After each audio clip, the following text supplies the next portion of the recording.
بسم اللہ الرحمن الرحیم۔ غدار محل یا نمک حرام ڈیوڑی غداروں کے لیے نشان عبرت مقام میر جعفر۔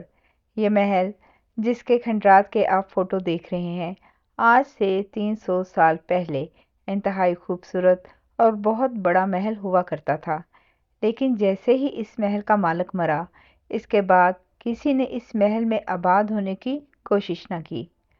لوگوں کو اس محل سے شدید نفرت تھی، اور یہ نفرت ایسی تھی کہ 300 سال گزرنے کے بعد بھی اس نفرت میں کمی نہیں آ رہی، بلکہ اس سے نفرت کا اظہار لوگ پہلے سے بھی زیادہ شدت سے کرنے لگے۔ مثال کے طور پر، جب کوئی شخص اس محل کے قریب سے گزرتا ہے تو آج بھی اس کے اوپر تھوک کر گزرتا ہے، حتیٰ کہ کچھ لوگ نفرت میں اس قدر انتہا پسندی کا مظاہرہ کرتے ہیں کہ اس کی دیواروں پر باقاعدہ جوتے مارے جاتے ہیں۔ انسانوں کی تاریخ میں یہ پہلی عمارت ہے جس سے نفرت کی جاتی ہے، اور یہ بھی ایک تاریخی ریکارڈ ہے کہ کسی عمارت کو اس سے پہلے اتنے نفرت انگیز نام نہیں دیے گئے۔ اس کو اس ملک کی گورنمنٹ نے سرکاری طور پر اسے غدار محل کا نام دے رکھا ہے۔ کچھ لوگ نمک حرام ڈیوڑی بھی کہتے ہیں۔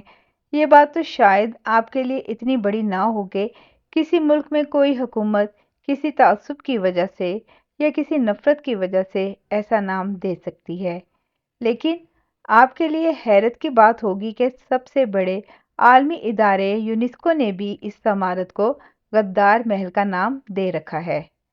اس عمارت کو نہ تو استعمال کیا جا سکتا ہے، نہ ہی اسے توڑا جا سکتا ہے، اور نہ ہی اس کا نام تبدیل کیا جا سکتا ہے۔ اس بات سے اندازہ لگا لیجئے کہ وہ شخص کس قدر بدبخت تھا کہ جس کی نفرت تاریخ کا حصہ بن کر رہ گئی ہے۔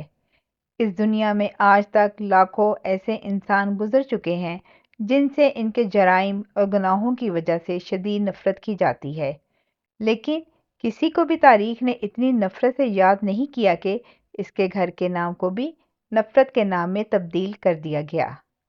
تو اس شخص نے ایسا کیا کیا تھا؟ اس شخص نے غداری کی تھی۔ تاریخ نے جس طرح اسے یاد رکھا، اس سے ثابت ہوتا ہے کہ غداری ایک ایسا گناہ اور جرم ہے جسے دنیا کبھی بھی معاف نہیں کرتی۔ انتہائی مزے کی بات ہے کہ اس غدار شخص نے جن لوگوں کے لیے اپنے قوم اور ملک سے غداری کی، انہی لوگوں نے اسے تاریخ کا سب سے بڑا غدار قرار دیا۔ اس کے محل کو غدار کے محل کا نام دیا، اور اس شخص کا نام میر جعفر تھا، جس کی غداری سبھی جانتے ہیں۔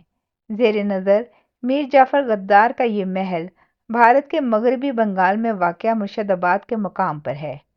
غدار غداری کر جاتے ہیں، لیکن تاریخ انہیں معاف نہیں کرتی، ان کو عبرت کا نشان بنا دیا جاتا ہے۔ اسی امیر جعفر غدار کے لیے غداری کرنے کے عوض پینشن مقرر کی گئی تھی، جو وہ ماہانہ وصول کرتا تھا۔ جس جگہ سے پینشن لیتا تھا، وہاں بھی جب میر جعفر کی پینشن کی باری آتی تو باقاعدہ آواز لگائی جاتی کہ میر جعفر غدار آ کر پینشن وصول کر لے۔ انگریز نے میر جعفر کے لیے لفظ غدار ایک عہدے کے طور پر پکا مختص کر دیا تھا، یہاں تک کہ میر جعفر کی موت کے بعد اس کی اولاد کو باقاعدہ پینشن ملتی تھی۔ ماضی کی روایت پر چلتے ہوئے جیسے ہی میر جعفر کے بیٹے یا پوتے کی باری آتی تو باقاعدہ آواز لگائی جاتی کہ میر جعفر غدار کا پوتا پینشن وصول کر لے۔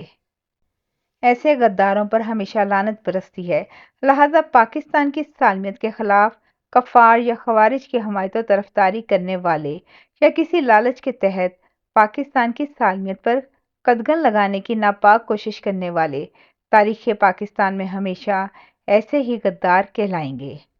جزاک اللہ خیر۔